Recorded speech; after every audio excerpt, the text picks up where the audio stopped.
tanu ani waleɲuman dɔn an b'a kɛ k'a di Hɔrɔn TV kanubagaw bɛɛ lajɛlen ma. Aw ni ce aw ka danaya la, aw bisimila yelen jɛmu kɔnɔna na.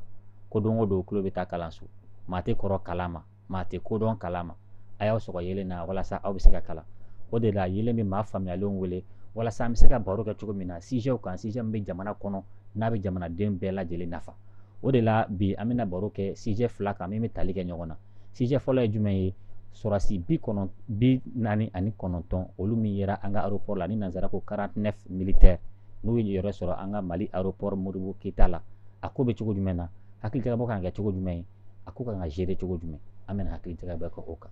Filanan ye jumɛn ye? MINUSMA min ni o bɛ yan nɔ ka bɛn sabati maliyɛnw ni ɲɔgɔn cɛ ale ni ka lakana kow ɲɛnabɔ, o fɛnɛ ka sɔrɔ bɛna kɛ cogo jumɛn? Barisa an y'a ye depuis mandat renouvelé la sama-samaliw cayalen don. An bɛna hakilijagabɔ kɛ olu 2 kan. Ko baro tɛ ja ni baro ɲɔgɔn tɛ. Walasa ka se ka o baro kɛ an ka ci sera maa 2 ma. A maa 2 bɛɛ ka baara fana ye kunnafoni de ye. Maa fɔlɔ ale ye Sam Samabali. Sam Samabali i bisimila. Merci beaucoup Sidi. Mɔgɔ sɔgɔlen don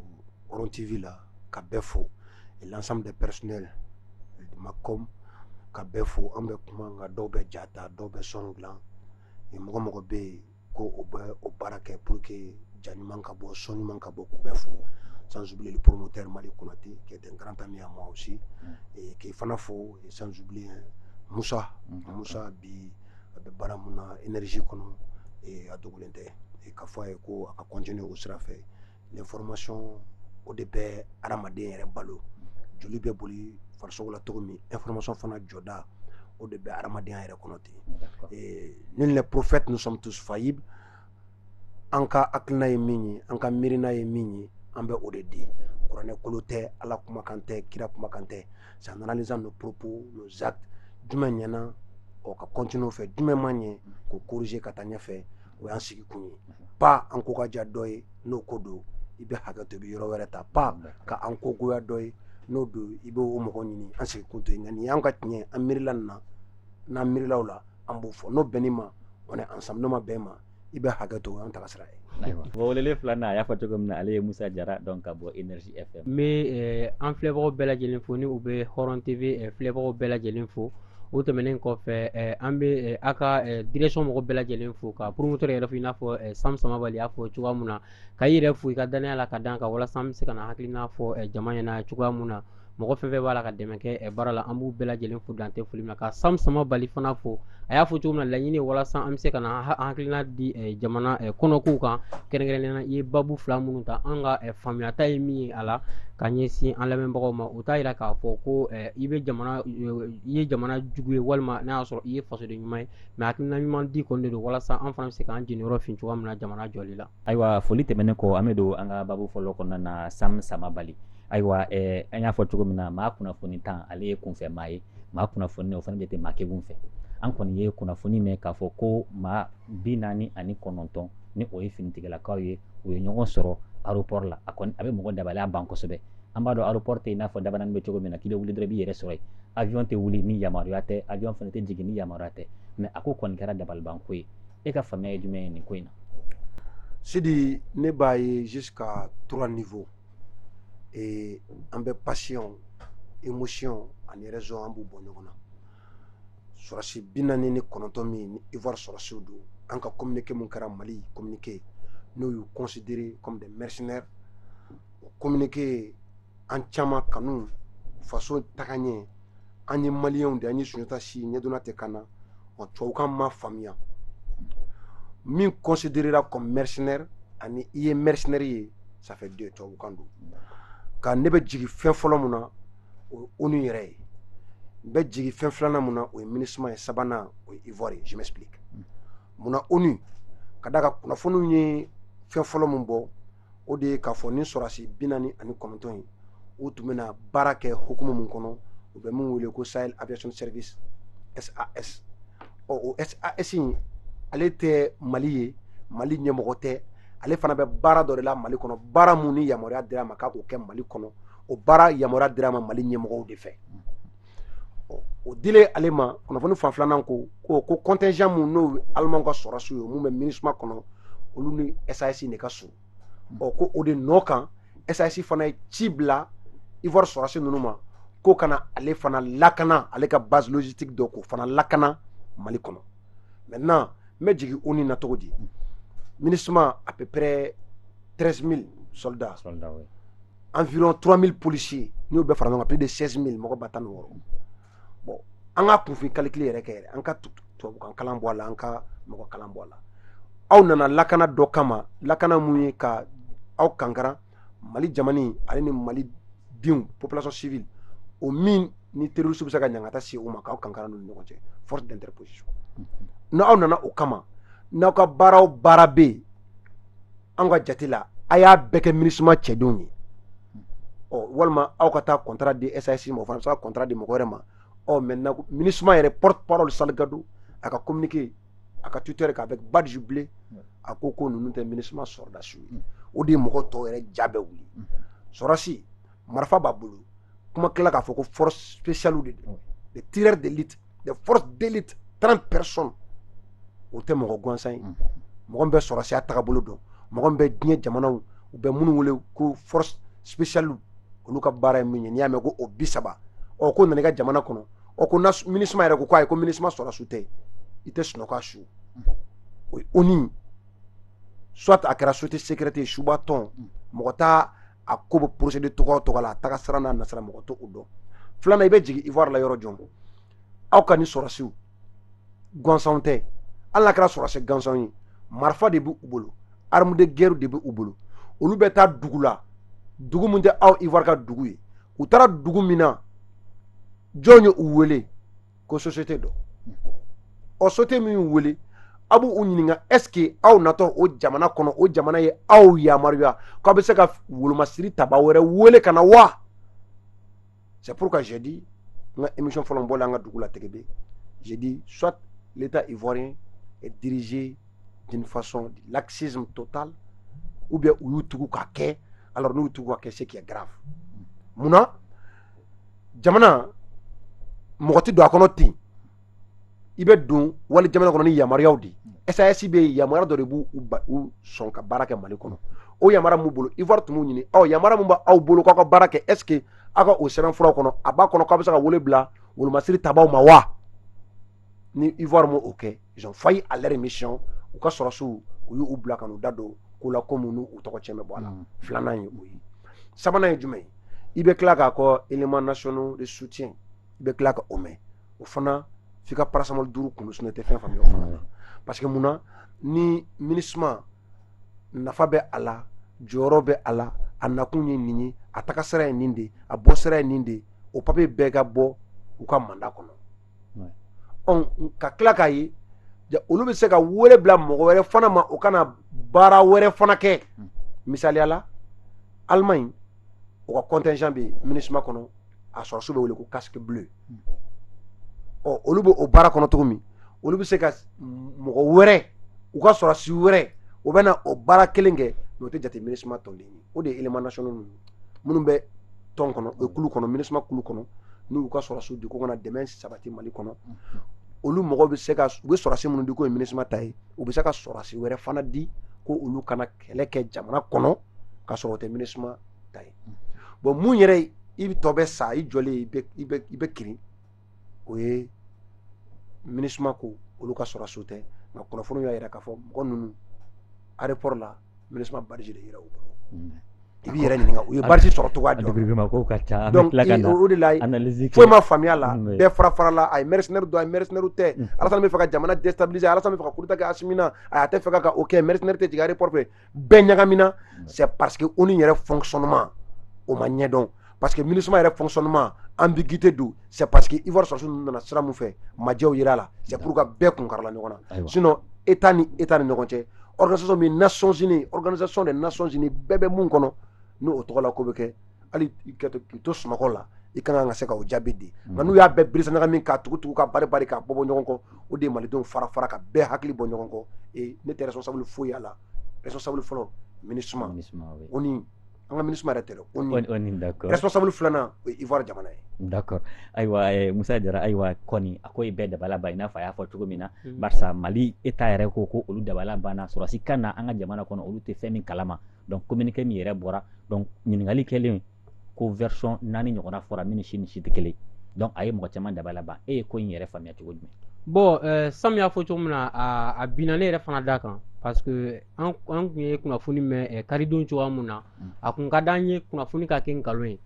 mais malheureusement a ko tiɲɛtigiyara parce que an ka jamana ɲɛmɔgɔ olu de bɔra ka communiqué kɛ k'a walawala donc maintenant i n'a fɔ a i da maga la cogoya min na a ye i da maga a fanba la mais communiqué kɔnɔ min bɛ mɔgɔw yɛrɛ ja siran a kow la i b'a ye k'a fɔ mɔgɔ minnu nana ni i bɛ taga mission na jamana wɛrɛ kɔnɔna na ordre de mission de bɛ d'i ma donc maintenant surasi 49 force spéciale mɔgɔ 31 olu bɛ taga jamana wɛrɛ kɔnɔna na cogo di k'a fɔ ko ordre de mission tɛ u bolo bon maintenant n'i ye a kuma fɔ dɔw ɲɛna par exemple observateur dɔw bɛ yen nɔ i n'a fɔ ivoirien ka analyse dɔw olu y'a jira k'a fɔ ko ouais ko parce que ko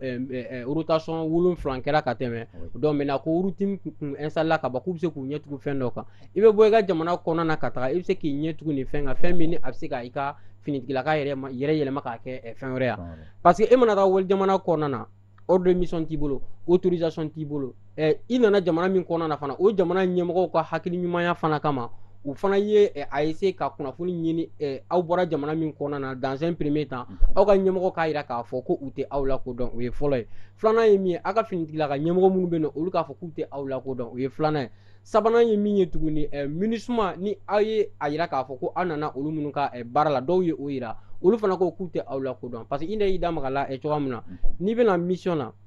ordre de mission de bɛ d'i ma ka na ordre de mission kan i kan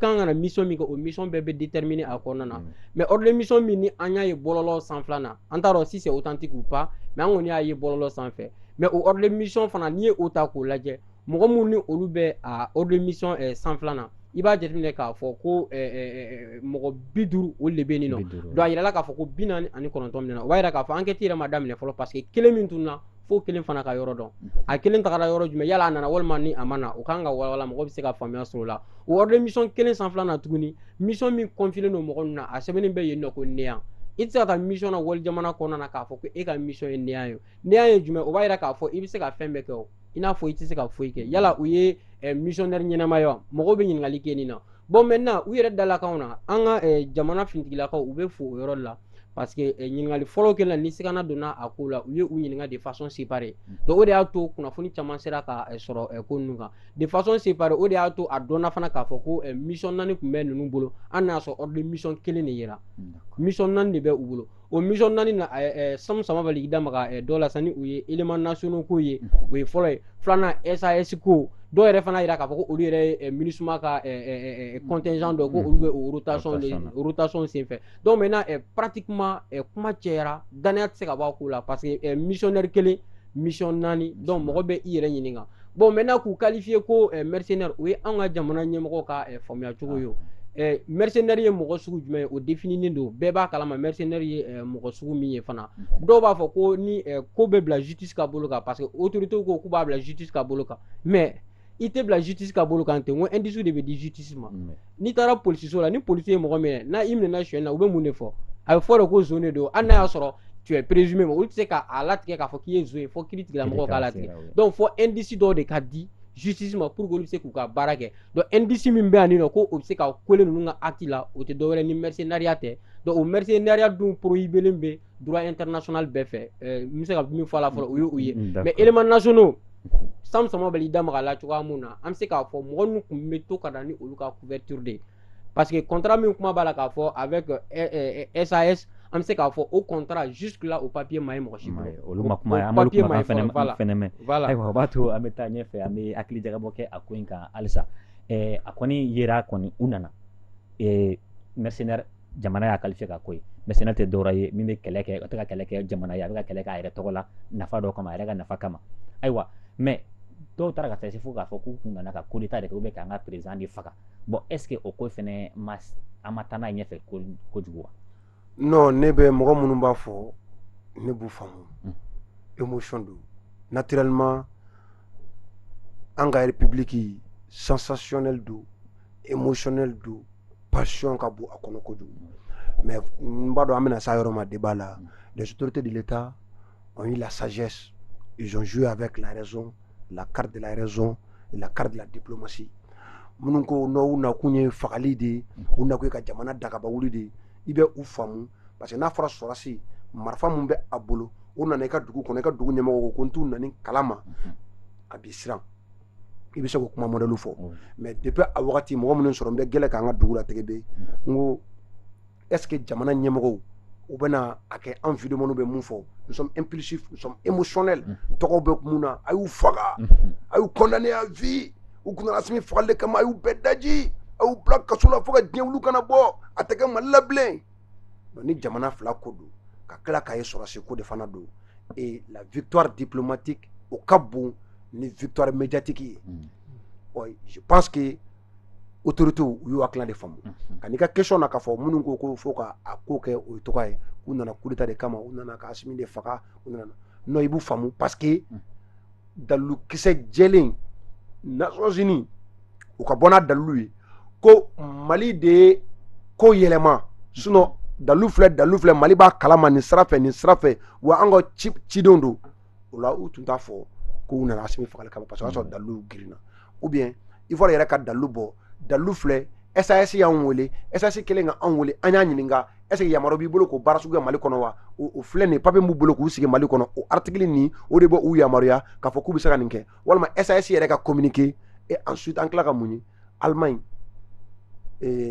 ambassadeur o ko contrat tɛ olu ni nin cɛ u ka ministre de la défense o ma o yɔrɔ jaabi dɛ o fana ka interview dɔ la ko k'u libérer de alors là o yɔrɔ i tɔ bɛ ɲɛnamini tuguni donc faamuyabaliya mun ma sɔrɔ a la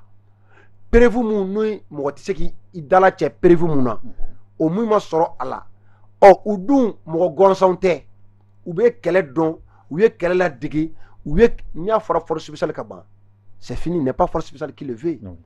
pour que kɛ force spéciale ye o y'a sɔrɔ fɔlɔ combat corps à corps marifa tɛ muru tɛ foyi bolo kuru la i y'o dɔn k'o maîtriser muru fana na i y'o dɔn k'o maîtriser marifa fana na i y'o dɔn k'o maîtriser k'aw to n'aw ka surun ɲɔgɔn na distance dɔ marifa la i y'o maîtriser hali u bɛ minnu wele ko snipers o y'a sɔrɔ i y'o fana maîtriser i bɛ se k'i to distance dɔ la ka goni wuli i kelen bɛ to station dɔ la i bolo sirilen kɔfɛ i bɛ technique dɔ kɛ k'i bolo fila bɔ i kɔfɛ ka foni ka wuli ka siège kari mɔgɔ min bɛ ka i questionner ka kabako da o kan pour que kɛ force spéciale o y'a sɔrɔ nin bɛɛ de maîtrise b'i la nin bɛɛ de dɔnniya b'i la mɔgɔ min b'o bɛɛ dɔn ko force spéciale bɛ se k'o baara bɛɛ kɛ n'i y'a mɛn ko nana i ka jamana kɔnɔ k'i ka jamana ɲɛmɔgɔ ko a ko kunnafoni tɛ anw bolo o la i ka jamana ɲɛmɔgɔw y'a considérer parce que o de fana ye mɔgɔ caman don fili la an caman tɛ tubabukan de mɛn quelqu'un qui est considéré comme mercenaire ani ko o tigi ye mercenaire ça fait deux je te considère comme un mercenaire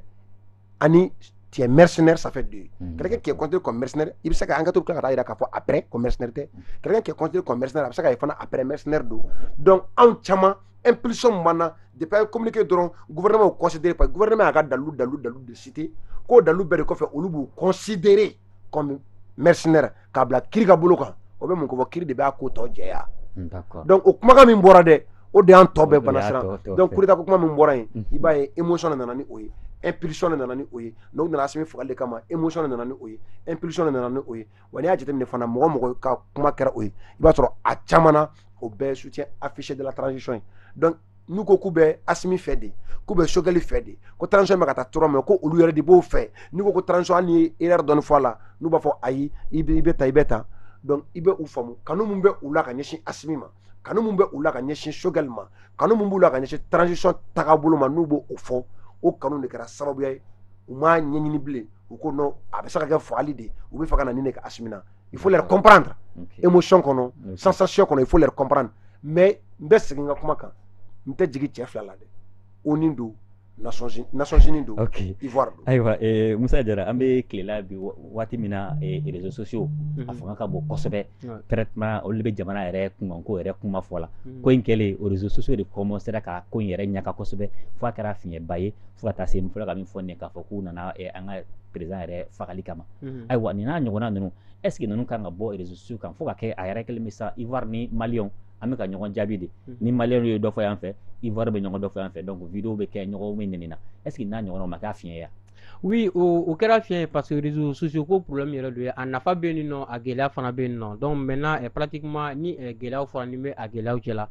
mais ni an bɛ nin situation sugu la moi je pense que mɔgɔ man ka directement ka baara kɛ ni mɔgɔw ka sentiment sur les réseaux sociaux baara kan ka kɛ ni min ye o ye jamana fila olu ka réaction ani Nations Unies c'est à dire les parties prenantes olu bɛ kuma minnu fɔ baara kan ka kɛ ni o kuma ninnu de ye mais n'a nana se ni dɔgɔnfɔ ma déjà pratiquement an bɛ hors sujet kɛ quoi parce que an bɛ taa an yɛrɛ sɔrɔ terrain wɛrɛ kan an yɛrɛ man ka taga an yɛrɛ sɔrɔ terrain min kan bon an ye minnu ye réseaux sociaux kan c'est vraiment déplorable parce que an ye coup d'état kuma mɛn sur les réseaux sociaux heureusement comme Sam y'a fɔ cogoya min na an ka autorités ou ka communiqué kɔnɔna ils n'ont pas parlé de coup d'état de façon spécifique donc maintenant moi je pense que ça c'est déjà vraiment important moi je m'en tiens à cela donc maintenant réseaux sans flamme activité b'a la ka min fɔ moi je pense que u ye sensation de u yɛrɛ min bɛ u ni dɔgɔn kan u b'a fɛ k'o de fɔ dɔw b'a fɛ ka jamana kanu yira dɔw b'a fɛ ka u ka mɔgɔ minnu bɛ fanga la u fɛ yen nɔ dɔw b'a la fɛ k'o kanu yira bon n'a dun sera au niveau ma déjà raison bɛ dɔgɔya a la quoi parce que a ko tɔ bɛna kɛ jamana ko ani mɔgɔ ko ye donc an dun bɛ niveau min na ko sisan il faut essayer de dépassionner sur ce plan an k'a ko kɛ raison ko ye yala u nana cogo di o cogo an da maga la cogoya mun na mɔgɔ bɛ se ka walawali ko an bɛ se ka faamuyali kɛ jamana ɲɛmɔgɔ b'a dɔn fana k'a fɔ fili kɛra Côte d'Ivoire jamana ɲɛmɔgɔ b'a dɔn fana k'a fɔ ko u ye fili kɛ u b'a dɔn k'u ye fili kɛ hali n'a y'a sɔrɔ olu yɛrɛ ka communiqué la SAS tɔgɔ ma b'u ka communiqué la u ka communiqué la u da magara éléments nationaux de la donc éléments nationaux dun an ye k'a fɔ ONU l'ONU a été très clair a yirala k'a fɔ c'est vrai bɛnkan sɛbɛn bɛ yen nɔ kabi san 2019 mais officiellement Ivoiriens mana mɔgɔ kelen tɔgɔ sɛbɛn fɔlɔ k'a fɔ ko éléments nationaux don donc ça veut dire ce que ça veut dire déjà u b'a yira k'a fɔ éléments nationaux ko kuma min fɔra olu ka communiqué fɛ o ye o communiqué nkalontigiyalen ye an nkalontigiyara mais a tilara ka digi olu la tuguni u bɛ fɛn dɔ yira an na a digir'u la jumɛn na an y'u ka ministre porte parole dɔ ye bɔlɔlɔ sanfɛ a b'a la k'a fɔ ko olu yɛrɛ ka conseil de sécurité ka sigi ka lajɛ kɛ ka hakilina dɔw ta ka u ka version fɔ ko mais ko ka tila ka taa o nkalontigiya nin cogoya ko kuma tɛ ale da kɔnɔna na tuguni donc o b'a yira k'a fɔ olu ye min ye a ko kan o yɔrɔ in nkalon ye SAS ko kuma min fɔra o yɔrɔ in bɛ tila ka sen de parce que o yɔrɔ la officiellement Ivoiriens ma u ka communiqué la u ma o walawala bon SAS dun ye problème de ye parce que e tɛ se k'a faamu mɔgɔ wɛrɛ ka bɔ a ka jamana kɔnɔna na de surcroît des forces spéciales mɔgɔ 30 ani kɔ Mali force spéciale ye joli ye an ka forçati yɛrɛ élément bɛɛ ta k'a lajɛ a tɛ tɛmɛ mɔgɔ 100 k'a t'o bɔ donc maintenant o 30 ani kɔ ka bɔ jamana wɛrɛ kan ka na e ka jamana kɔnɔna na pour la sécurité d'une société privée fana ka sécurité bɛ cogo di an ka jamana kɔnɔ an ka jamana sariyaw bɛ jumɛn de fɔ a la mɔgɔ wɛrɛ bɛ se ka taa k'i ka société privée ka sécurité garantie mais i tɛ se ka taga jamana wɛrɛ finitigila ka ta ka na i ka société privée sécuriser an ka jamana kɔnɔna na donc olu ye fɛn minnu olu bɛ kɛ sababu ye ka majɛ caman kɛ a kɔnɔna na élément ninnu comme u y'a fɔ ko rotation 7 kɛra ko nin tun ye 8nan de natɔla ye donc maintenant enquête de bɛna kɛ sisan rotation 7 tɔ minnu kɛra olu kɛra cogo di o éléments nana cogo di u donna cogo di u nana u taara mission jumɛn de kɛ parce que jusque là an t'a dɔn u ka mission ye min ye parce que 4 de fɔra an ye nin na peut-être tɔ 7 minnu kɛra walawali kan ka kɛ o la n'a y'a sɔrɔ o tɔ 7 fana na SAS de kɔnɔna na walima n'a y'a sɔrɔ o tɔ 7 fana tagara olu tun ye éléments nationaux a dun yira k'a fɔ ko éléments nationaux foyi ma enregistré donc peut-être a 7 an bɛ se ka taa ɲini yɔrɔ jumɛn o ye SAS kɔnɔna ye bon jamanadenw dun sirannen don kunta jamanadenw sirannen don parce que an ye k'a fɔ attaque minnu b'a la k'a kɛ an ka jamana kɔrɔyan fan fɛ ani jamana camancɛ yan fan fɛ mɔgɔ bɛɛ lajɛlen b'a la ka yira k'a fɔ ko attaque bɛɛ lajɛlen b'a la ka kɛ par des professionnels mɔgɔ don mɔgɔ minnu u bɛ i k'a dɔn k'a fɔ kɛlɛ ɲɛdɔn kosɛbɛ an ka sɔrɔsiw daga yɔrɔ minnu bɛ yen nɔ ka taga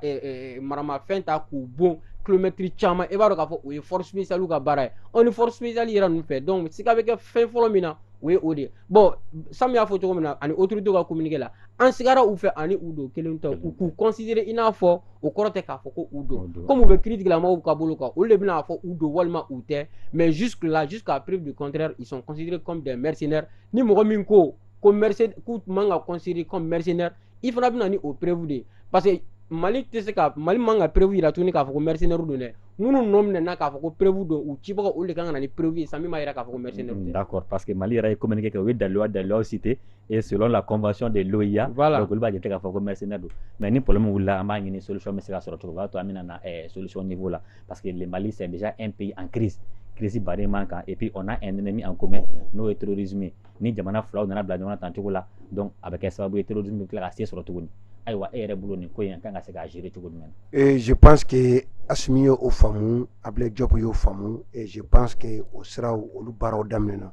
Et sous l'égide du président togolais Faure Yassimbe, an y'o communiqué sur k'a fɔ ko u ka affaires étrangères ministre dossier o bɔra Mali la ani Assimi ye ɲɔgɔn ye, ani Assimi ka ɲɔgɔn kɔfɛ ani Ablaye Diop fana ye ɲɔgɔn ye. Et u kumana Mali yɛrɛ ni Togo u bɛ se k'a ka tɛgɛdiɲɔgɔnma mun kɛ yaasa jamana fila bɛ taa ɲɛ cogo min. Et o de la an yɛrɛ dafɛ dugu ninnu bɛɛ lajɛlen u kumana o kan kɛrɛnkɛrɛnnenya la sɔrɔdasi 49 min ni Ivoire sɔrɔdasiw don ni Mali ye tɛgɛ da u kan k'u considérer comme des mercenaires olu tɔgɔ la ko bɛ cogo di u bɛ se ka libérer togoya mun na. Donc ça c'est un grand pas. Et je vois que Assimi Goïta et le ministre des Affaires étrangères Abdoulaye Diop, je répète, ils ont joué la carte de la diplomatie. Et au quartier au début na ou kɔrɔbaya o de bɛ na kɛ hɛrɛ ye u bolo parce que mun na ni i ye jo sɔrɔ i ka sɔrɔsi nana n ka dugu la n ko dalilu di yan ka communiqué ci MINUSMA ma ko ɲɛfɔli ka kɛ MINUSMA yɛrɛ ka rotation ko ka o gulon ko ka da kan MINUSMA bɛna sira min fɛ a rotation bɛ kɛ sira min fɛ ko ka u nani gulon fo sigikafɔ dɔ an k'o kɛ ani MINUSMA ni ɲɔgɔn cɛ u ka sɔrɔso bɛ na sira min fɛ u bɛ bɔ sira min fɛ pour que o nali bɛɛ ka kɛ jɛlenya ni basigi ni karama ani makama kɔnɔ ko k'o bɛɛ gulon fɔlɔ. Donc tu sens que Mali ye a ɲɛɲini Mali yɛrɛ ɲɛmɔgɔw a kɛra ONU a kɛra MINUSMA ye a kɛra Ivoire jamana ye u ma se ka dalilu di mun bɛ se ka Mali ɲɛmɔgɔw la convaincre. Donc partant de là i b'a faamu k'a fɔ nin ko la le Mali a pris un peu d'ascendance sur la République ivoirienne et ka kɛɲɛ ni communauté internationale. Donc n'i y'o victoire sugu sɔrɔ en matière d'état nation république ni ye chef ye Assimi bɛ ka gérer cogo i b'a gérer ten. N'i ye o jo sɔrɔ n'i ko ko non k'i b'o kɛ sangako ye n ye jo sɔrɔ an b'a faga n ye jo sɔrɔ an b'u condamner dɛ diɲɛ média bɛɛ b'i tɔgɔ fɔ karisa ye nin kɛ diɲɛ bɛɛ b'i tɔgɔ fɔ mais o tɔgɔ ani jamana kɔnɔdenw ka hɛrɛ ye mun de ye. Assimi ye jamana kɔnɔdenw de ka hɛrɛ lɛ moi à mon attendement moi à mon avis mun bɛ fɔ réseau kan hali n'a sɔrɔ kuma ka di jama ye jama bɛ fɛ a ka kɛ ten an ye sudasiw de an y'a sɔrɔsi bɛɛ kantigɛ a y'an y'a bɛɛ condamné à vie. Est-ce que a ma se an ka autorité ka kuma jama fɛnɛ fɛ u ka a ko to ten. Non autorité a ma se ka kuma jama ka ko to ten jama k'i ta kɛ mais min ka fisa jama ma Assimi de b'o dɔn Sogɛl de ka kan k'o lajɛ Ablaye Diop de ka kan k'o lajɛ Wage de ka kan k'o lajɛ minnu ni fanga kalifalen d'u la olu de b'a lajɛ mun ka fisa Mali ma k'o kɛ ani jama bɛ ka nin fɔ wa o bɛ jama lamɛn jama ka soutien kan le soutien moral est toujours la bienvenue a kɛra kiri o a kɛra papa le soutien que ce soit physique ni bɔlɔnkɔnɔna don que ce soit moral ni kiri don le soutien moral est toujours la bienvenue le soutien a bɔra sa fɛ c'est toujours la bienvenue mais kuma ne ka kuma to nɔfɛ solution min bɛ se ka kɛ je pense que solution yɛrɛ daminɛna ka ban ka kɛɲɛ ni affaires étrangères Togo ta ye o nani mun kɛra Mali la k'a fɔ ko Faure Yassimbe sɔnna ka kɛɲɛ ni Mali ɲɛmɔgɔw ka ɲinini ye ka kuma ɲɔgɔnya kɛ yaasa nin ko ninnu bɛɛ lajɛlen bɛ se ka kuncɛ hɛrɛ ani badina parce que munna ne bɛ a victoire diplomatique fɛ ka tɛmɛ a victoire médiatique kan parce que Mali bɔra samasama dɔ la sa ani CEDEAO ni ɲɔgɔn cɛ et n'i ye mɔgɔ fanba ɲininka u bɛ tɛgɛ ɲɛsin Ivoire ma k'a fɔ Ivoire jɔda bonyana o sanction olu nasiraw la donc k'a fɔ o kɔfɛ an tila k'o ka sɔrɔsi sɔrɔ nin na donc nin bɛ kɛ c'est comme il ne faut jamais succomber à l'émotion. Lorsque vous succombez à l'émotion, vous perdez l'avantage. Donc, ou bien on a succombé à l'émotion, donc il y a avantage sur. Ni avantage sur, avantage c'est quoi? Quoi Assimi tora fanga là. Avantage c'est quoi? Quoi job, quoi ministre du monde. O avantage, o be traduit ka ke here de eremu. E be se ka dɔ sɔrɔ la, ne be se ka dɔ sɔrɔ a la. Ka da ka Mali bɛ situation cruciale dɔ de kɔnɔ bi, situation mun n'a ka gɛlɛn kosɛbɛ. An mago bɛ fɛn caman facteur caman de bɛ kan ka fara ɲɔgɔn kan. Ani fɛn caman mago b'o de la. Et n b'a dɔn job b'o dɔn ka tɛmɛ e ni ne ani minnu tulo b'an na kan n b'a dɔn Assimi hali n'an président kalan tɛ yen sɔrɔsi de don a ka baara o de nka a ye wagati min kɛ fanga la n b'a dɔn a ye fɛn caman faamuya jamana maracogoya la ka tɛmɛ e ni ne ani minnu ɲɛ b'an na kan donc o bɛɛ de ɲinini nɔ kan je pense que u ye min daminɛ u bɛ o de sen hali ni o négociation fana kiri ka kɛ fɔlɔ bon kiri ka kɛ négociation min daminɛna o de bɛ aboutir kiri ka kɛla ou bien kiri kana kɛ non négociation min daminɛna u ka u jilaja o négociation u ka to u ka sira kilennen kan u yɛrɛ y'a fɔ cogo min négociation bɛɛ bɛ kɛ mais Mali ka souveraineté jame t'o la kosɛbɛ an ta ye an yɛrɛ jame t'o la donc u ka t'o sira de kan hali négociation fana échouera alors a bɛ dɔn ko Mali kɔni y'a seko bɛɛ kɛ alors o la o kɔrɔ i ye jo sɔrɔ fo ka jo sanfɛ jo sɔrɔ so kuma dɔ la i bɛ jo sɔrɔ ko dɔ la bamananw ko ten ni min tɔgɔ a bɛ k'i jalaki ye jalaki. donc u ye nin sira mun ta ne yɛrɛ b'u conseiller u ka continuer o sira de kan o soli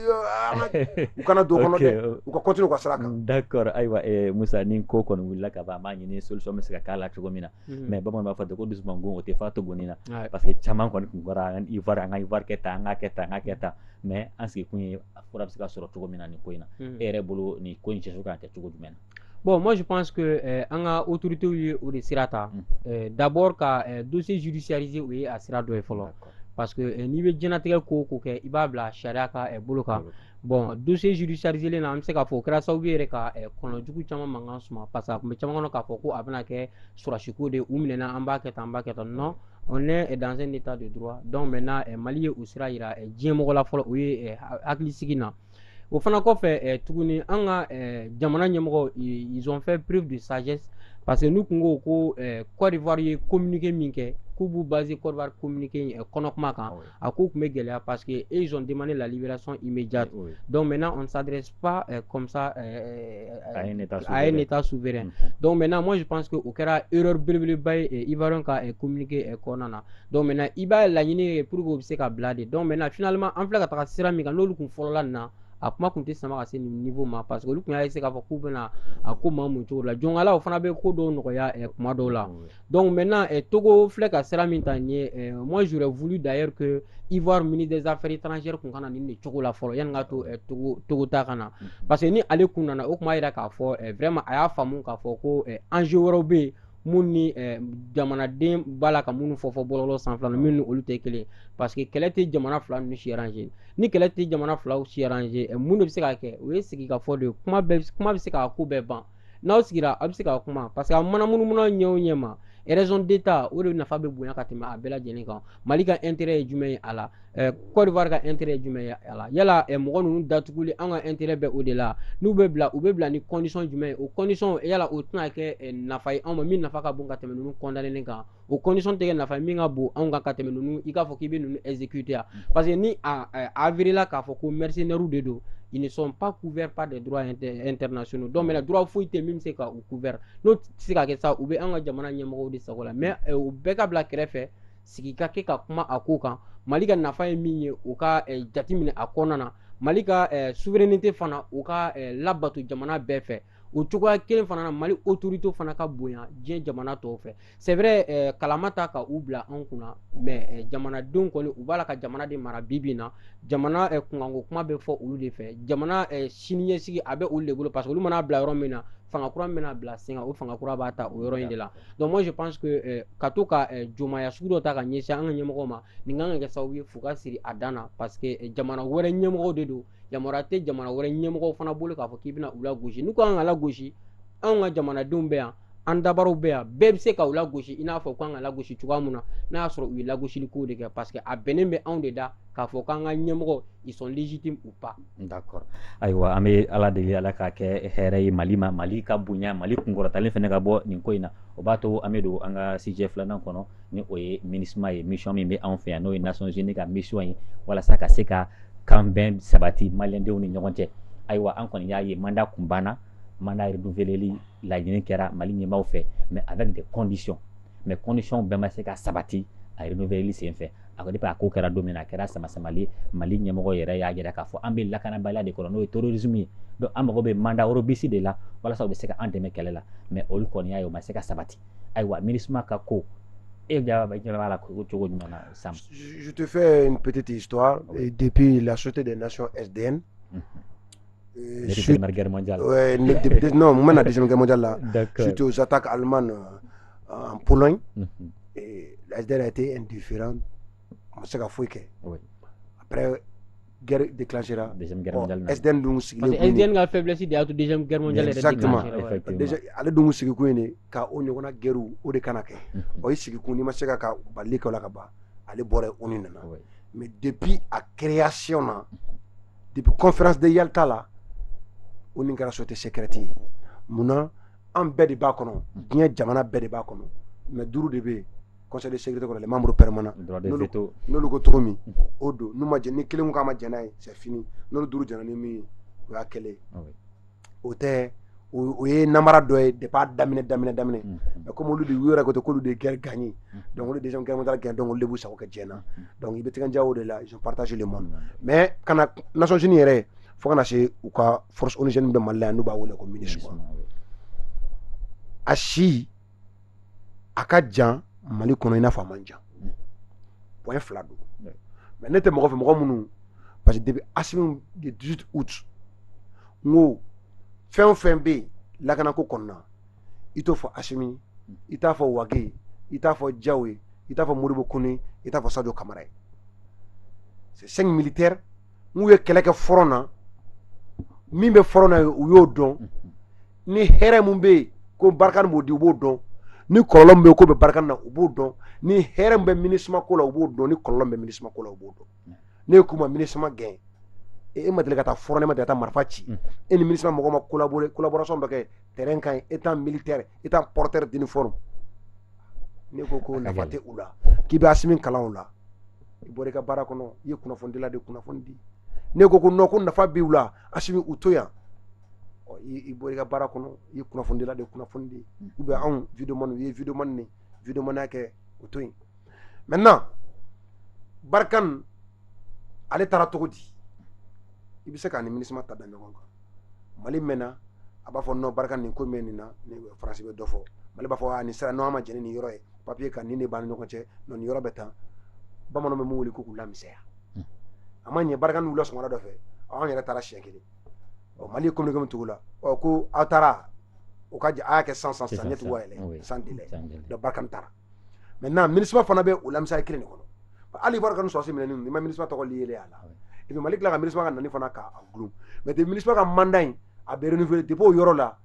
sama-samali daminɛna parce que Mali ko ni MINUSMA ka mandat bɛ renouveler nin yɔrɔ in an tɛ jɛn ni o ye mandat in nana renouveler nka mandat mun dira Mali kun ye tɛgɛ ɲɛsin yɔrɔ dɔw ma u tilala k'o to mandat kɔnɔ ko MINUSMA b'o kɛ i n'a fɔ ka sɛgɛsɛgɛliw kɛ sɛgɛsɛgɛli minnu fɛn minnu ni a bɛ dankari sariyaw la adamadenya sariyaw ko ka olu sɛgɛsɛgɛliw olu baara ka di MINUSMA je pense que émission bamanankan na n'est-ce pas voilà donc o sɛgɛsɛgɛliw hukumu o ka di MINUSMA ma donc Mali ko aw na kun to yen o kana don mandat kɔnɔ mais o donna mandat kɔnɔ donc sama-sama daminɛna depuis est Mali bɛna to lamisali kɔnɔ fo MINUSMA b'a yɛrɛ ɲini wa wala Mali bɛna fɔ parce que a bɛ gɛlɛya Mali k'a fɔ dɔrɔn bon MINUSMA mandat dilen kɔfɛ dɛ MINUSMA a ye taa parce que o ye diɲɛmɔgɔ de mɔgɔ bɛ MINUSMA kɔnɔ k'u ka sɔrɔsira MINUSMA kɔnɔ olu bɛɛ bɛ u yɛrɛ ye o kɛlɛ kɔnɔ donc o front dayɛlɛ est-ce que autorité bɛna sɔn ma je ne pense pas n'u bɛna sɔn an vidéoman b'a fɔ cogo min kɛ taa n'u bɛna sɔn k'u tulo don an ka o kumakan non exactement déjà Mali y'a ɲini mandat ka yɛlɛma mais n'a bɛ yɛlɛma nka Mali y'o fɔ mandat ka yɛlɛma nka nin kan ka kɔnɔ Mali ye dɔw sɔrɔ i n'a fɔ MINUSMA sanfɛ baara o ka bɔ Faransi bolo a pankuru ko o bɔra Faransi bolo nka sɛgɛsɛgɛli minnu ni MINUSMA b'o kɛ u bɛ rapport minnu bɔ dankarila nin hakɛ in na justice sira fɛ u b'olu kɛ droit de l'homme sira fɛ o tora u bolo Mali ye sama-samali kɛ donc sama-samali min bɛ ka kɛ est mɔgɔ bɛ yɛrɛ ɲininka a sama-samali bɛna taa wolo MINUSMA yɛrɛ ka taa dɔrɔn ka taa u sigi yirinɔ dɔ la bon vraiment Mali an da bɔra a la an tɛ bilen walima est Mali bɛna wuli dɔrɔn bon MINUSMA mandat dilen kɔfɛ a ye bɔ Mali la je ne pense pas n'o bɛ se ka kɛ il faut vérifier pour que mandat yan'a ka di a ka renouveler Mali sɔrɔ bon an ka ɲi a kana parce que u tɛ na n'i ma u wele u natɔ Mali de y'u wele jɔnkun na wagati a ma kɛ ten Musa Mali kelen wele mandat mana ban Mali sɔrɔ ok a ka ɲi ta ɛlɛ ni salamu lafiya Mali m'o fɔ n'a ko a ye renouveler ka mandat to a bɛ ka taa en cours de mandat k'a fɔ k'i b'a stopper non o kɔni ye n'i y'o mɛn an da i b'a dɔn kɔni an kɔni an bɛ opposition kɔnɔ fɛn caman bɛ an b'o fɔ mais kɛcogo yɛrɛ ti o la parce que n'i y'o kɛ i yɛrɛ suicide de donc i bɛ min fɔ minnu bɛ o dynamique kɔnɔ ko k'a fɔ mandat bɛ ka taa ko ka mandat lajɔ Mali bɛ se ka stratégie bila en place i n'a fɔ Barkhane ta kɛra min ka to ka lamisaliw kɛ f'u yɛrɛ b'a fɔ an ye baara jɔ sinon k'a fɔ ko e bɛ taa vidéo la radio kan journal kɔnɔ télé kan temiyɔrɔ la MINUSMA nafa k'i bɛ Assimi enseigner o la y'a jɛ Dawudu dilan k'a dɔ fɔ waati min na caman ko nafa foyi tɛ MINUSMA na Dawudu ko attention u bɛ nin kɛ ni nafa bɛ u la Assimi b'o dɔn ni nafa bɛ u la Wage b'o dɔn Diaw bɛ o dɔn ni nafa t'u la fana Assimi bo o dɔn jaw bo dɔn wage bo o dɔn. D'accord, waati b'an kɔ je ka signalement kɛ ayiwa Musa an bɛna ɲininkali kɛ o kelen na parce que depuis mana renouveler la sama samali kɔni bonyana bamananw fɛ ten ko ɲuguɲugu ale bɛ ɲagaɲaga wuli ayiwa nin ko in fɛnɛ kɛlen 49 soldat ko in kɛlen an y'a ye MINUSMA ka rotation fɛnɛ ko dan sigira o fɛnɛ na est ce que MINUSMA ka ko in a laban e ɲɛ b'a ko la cogo jumɛn na? Bon, moi je pense que mandat renouvelé la ni mankan de mandat renouvelé la ni kɛlɛ de donc maintenant fɛn fɛn kɛra ni kɛlɛ ye i t'a sɔrɔ dɔw bɛ nin nɔ a bɛ fɛn dɔ considérer i ye cogo dɔ la ni aw bɛnnen don mais a t'a considérer ten donc an bɛ se k'a fɔ Mali kun ye da caman yɛlɛ ka bila MINUSMA ye ka bonya yɛrɛ kama mais sariya foyi tɛ yen nɔ min bɛ Mali wajibiya k'a fɔ ko fɔ a ka sɔn k'a kɛ ten MINUSMA ye donc Mali bɛna i ban o ma bon maintenant mandat renouvelé la ni condition jumɛn ye fana parce que an y'an hakili b'a la kalataw bɛ kɛ wagati mun na jamana minnu tagara a bɛɛ ye kala ta n'a bɔra Russie ani Chine na olu y'u ban olu ma kala ta donc maintenant o abstention fila de kɛra o abstention fila olu bɛ jumɛn de yira o b'a yira k'a fɔ n'a kuma kɛra sini o jamana filaw de bɛ kɛ nɔ pour que ka se ka a ko sɔn ji la parce que olu ma sɔn a ko ma sinsin kɛra min kan parce que u ka droit de l'homme ko in k'a fɔ ko olu bɛ MINUSMA bɛ enquête kɛ an ka jamana kɔnɔna na i k'a dɔn k'a fɔ n'an ka finitigilakaw ye kɛwale minnu kɛ moi je pense que o ye piège de ye jamana ɲɛmɔgɔ ye o faamu Russie ye o de faamu Chine fana ye o de faamu o piège in ye jumɛn ye k'a fɔ mɔgɔw k'a faamuya Russie suspendé don ka bɔ ONU ka droit de l'homme commission kɔnɔna na donc maintenant ni Russie suspendé don ka bɔ o kɔnɔna na ale dun ni Mali de b'a la ka baaraw kɛ ɲɔgɔn fɛ donc maintenant en cas de problème ni vote kɛra yen nɔ Russie tɛna se ka voter donc maintenant Russie n'a ka allié olu bɛ problème sɔrɔ yen nɔ ni MINUSMA tagara ni enquête rapport o rapport ye a bɛɛ bɛ tɛmɛ i n'a fɔ a ka d'u ye cogoya min na moi je pense que o kun ye piège ye jamana ɲɛmɔgɔ ye o faamu en tant que o piège bɛ yen nɔ MINUSMA ni an ka jamana ɲɛmɔgɔ tɛna se ka ɲɔgɔn faamuya donc moi je pense que an bɛ niveau min na i ko sisan a y'a fɔ Samabali y'a fɔ cogoya min na u bɛ se ka nɛgɛ nɛgɛ de ka taga bɔda la u ka bɔ ni u yɛrɛ parce que ni Mali ye a bolo bila k'a bolo bila a bɛ se niveau dɔ ma finalement u b'a fɔ ko tiɲɛ yɛrɛ la an tɛ se ka baara kɛ nin condition in na parce que u ka champ d'intervention bɛ rétréci donc finalement baara bɛ gɛlɛya u bolo olu dun yɛrɛ mandat min bɛ u bolo u tɛ se ka taga intervention kɛ u tɛ se ka kɛlɛ kɛ fɔ n'a a kɛra en cas de légitime défense olu dun ka sécurité fana o bɛ an ka jamana ɲɛmɔgɔ de bolo i ka sécurité mɔgɔ min bolo ni confiance tɛ i ni o ni ɲɔgɔn cɛ o ɲuman ye min o yɛrɛ baara bɛ gɛlɛya ayiwa o b'a to an bɛ hakili jagabɔ kɛ yɔrɔnin dɔw kan minute kelen dɔrɔn sam waati sera ka ban MINUSMA composé len don militaire bɛ yen policier bɛ yen mais civil fana bɛ yen donc ko diriger c'est prévoir en cas ni sigi gɛlɛyara i y'a fɔ cogo min MINUSMA bɛ se k'a fɔ k'a bɛ taa ni a kɛra taafɛn ye civil minnu bɛ yen n'u bɛ ka baara kɛ n'o maliyɛnw don ayiwa olu ka ko fɛnɛ an kan ka miiri olu fɛnɛ niveau la o kan ka kɛ cogo jumɛn barisa n'olu fɛnɛ bilala baaratanya kɔnɔ a kana taa kɛ sababu ye ka terrorisme fɛnɛ renforcer bon ne bolo MINUSMA nafa o nafa bɛ a la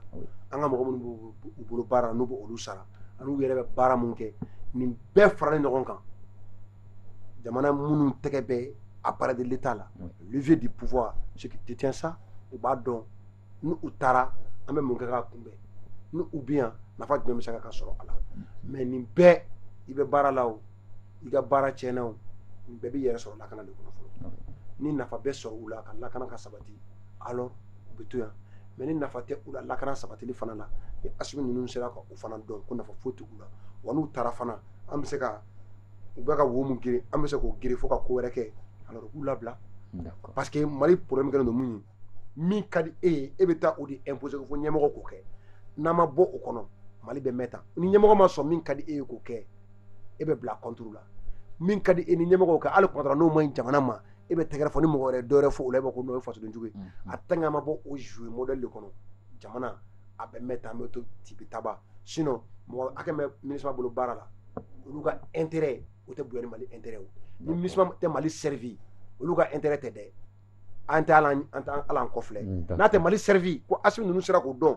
alors u k'u labila mais n'a bɛ Mali servi an t'olu mɔgɔ damadɔ minnu bɛ baara la u bolo an t'olu ka intérêt lajɛ o Mali yɛrɛ ka intérêt général an b'o de lajɛ on n'a rien contre minnu bɛ baara la u bolo n'u ka baara continuera k'u ka taa kɛ sanfɛ mɔgɔ ye u ka dɔn u ka baara ka yiriwa o ka d'an ye mais ni Mali ka intérêt b'u bɛɛ sanfɛ an b'o de ta ni Mali ka intérêt t'o la alors an tɛ mɔgɔ ka baara ta